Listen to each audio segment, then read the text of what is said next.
Aloha, cupcakes. Today I'm going to do things a little differently, and I'm going to answer the questions that you guys have been asking me. And I know there's quite a few of them, and I'm going to do my best to get to all of them. Let's see how that works out. And if you stick around to the end of the video, hopefully you'll get some insight as to one of the starter kits that I think you might need. So let's start with this grid stencil. We're also going to be using some Omnichrome pencils.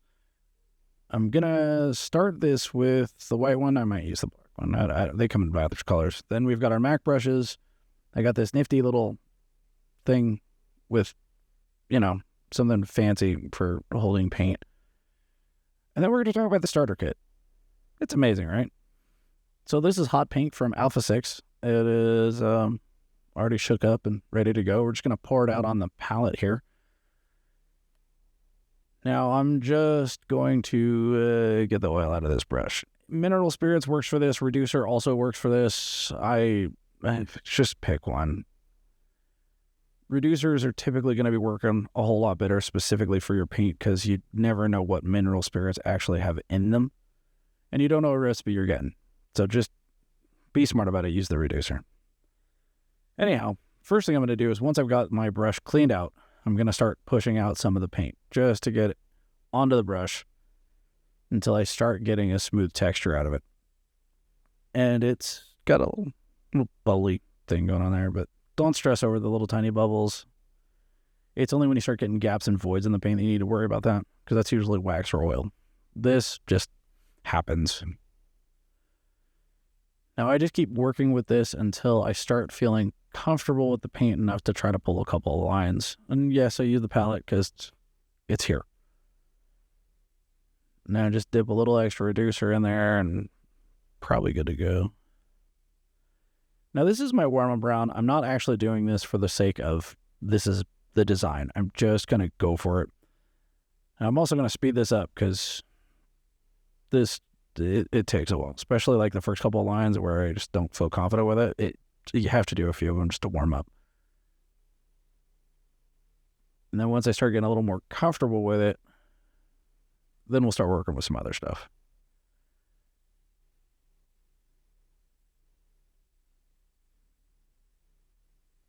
Yeah, I'm not really a huge fan of this brush, actually. I mean, it works. It's just, like that. Shouldn't have to retouch that many times. But here we are. MAC, blew her up. It's cute. So let's talk about this grid stencil. It ain't rocket surgery.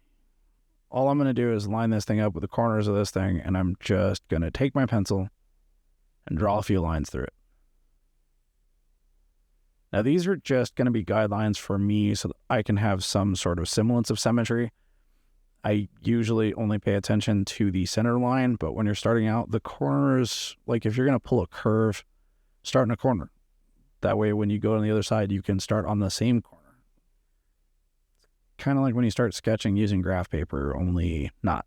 Now, Alpha6 was kind enough to invent this striping and lettering kit for beginners, or not necessarily beginners. I don't think these brushes qualify as beginners, but we've got 1 ounce bottles of red, blue, yellow, and I'm going to assume these are white, and then black.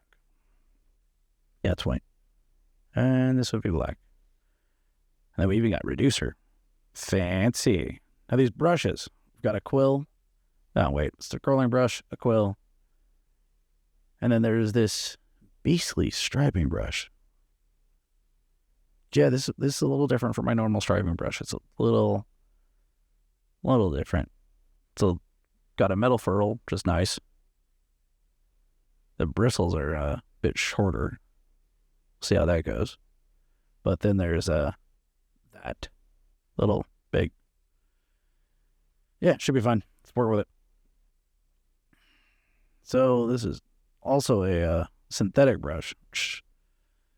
We'll see how well that works. So I loaded it up, and we're just going to pull some straight lines out of it. And again, this is the thing. I'm starting in the corners on the grid. This is pulling really, really skinny lines. Anyhow, I'm trying to adhere to the grid here, and because I don't normally do this anymore, it's not really my favorite thing to do, because especially with a brand new brush. But when you're learning your designs and you're learning symmetry, this is definitely an easier way of doing it than trying to just plot out something that you can't do with your brush, because at least this way you just have grid markers, so you're just copying from one side to the other. And now I'm going to switch over to this scrolling brush here. We're going to use some Alpha's blue here. Ooh, this is a little bit more fun. Also, scrolling brushes are not required to be used for scrolling. You can use it for actual pinstriping as well. It's just a matter of brush control. Let's try some swirlies with this one. It was kind of fun. I like this one. That tip could be sharper, but, you know. Let's try it again. I should work with this one. That's a pretty solid brush, I'd say. So when you're trying this stuff out and when you're practicing for the first few times, don't overthink it. Just go for it. It doesn't matter. All right, let's give this lettering brush a try. So tips a little. I mean, okay. I can work with this.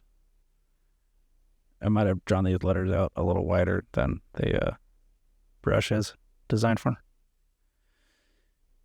I'm not 100% sure what size brush it is, so don't get mad at me about that. But it's pulling, like it's pretty consistent for each of these lines. The tip could be a little bit sharper on this one, but I think that I probably can just trim that. Same thing with that scrolling brush. I think I could just trim that as well. But you know, I'm getting consistent flow out of it, so I'm not upset about that at all. Especially when you consider that these starter kits, they're about $40, I think. So for a $40 kit, you've got your primary colors, you've got black and white, you got a reducer, and you have this brush that's nice and moist. All right, let's get to the fun part. Now, this is actually one of the questions that I got the most, and it is how I clean my brushes. So that jar that I'm dipping this in there, there's turpentine in there. Yeah, that's why it sits on the other side of the shop. And then I use a combination of other assorted chemicals. Usually it's just reducer after. So I give it a secondary bath after the turpentine because it's just super dry up here. And what I do is I give it a bath in the gross stuff, give it a secondary bath in the other stuff, put a little bit of oil on it. And then I lay it on, see this little paint hook thing that I'm using? I lay it on top of that so the brush is sitting up in the air and not making contact with anything. So I hope this helps. I hope that this has answered at least 2 questions. Maybe just one. I don't know. I think the only thing left for me to do here is just power everything down and call it a day. Anyways, get back at me in the comments. Let me know if there's anything I missed, anything else that I didn't explain properly. And until then, stay moist, my friends.